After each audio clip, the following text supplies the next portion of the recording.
u an sing bini karong mi dungan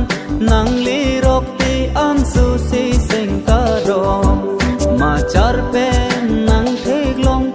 u an sing bini karong mi dungan nang lirok ti an su si sing karong o bong kang hon o bong kang hon o kang hon bong kang hon o bong kang hon o bong kang hon o kang hon bong kang hon ma char pen nang theglong u an sing bini karong mi dungan nang lirok ti an su si sing karong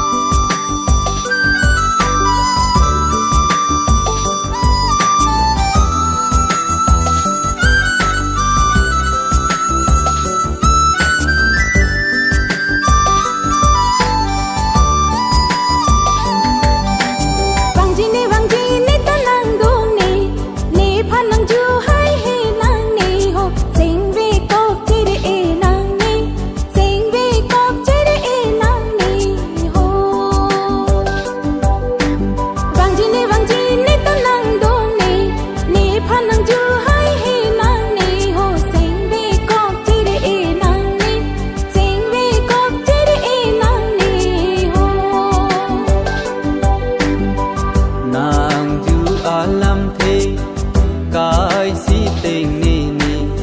mi lin trong ta mình var con pe nàng chu alam pe cái si tình ni ni mi lin trong ta mình var con pe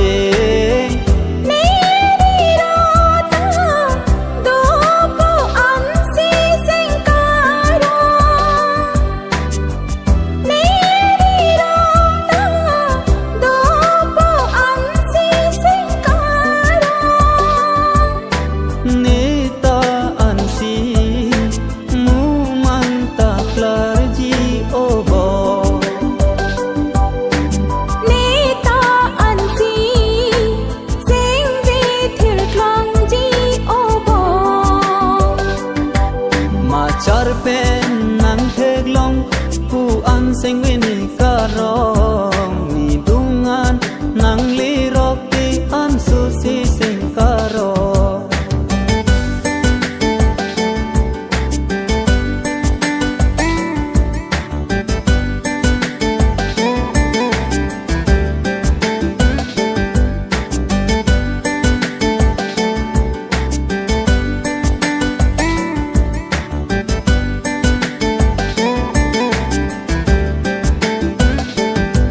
nang hello lani kaya long nang pen kapek avine long nang pen sine bojirabji nang pen sine milin rabji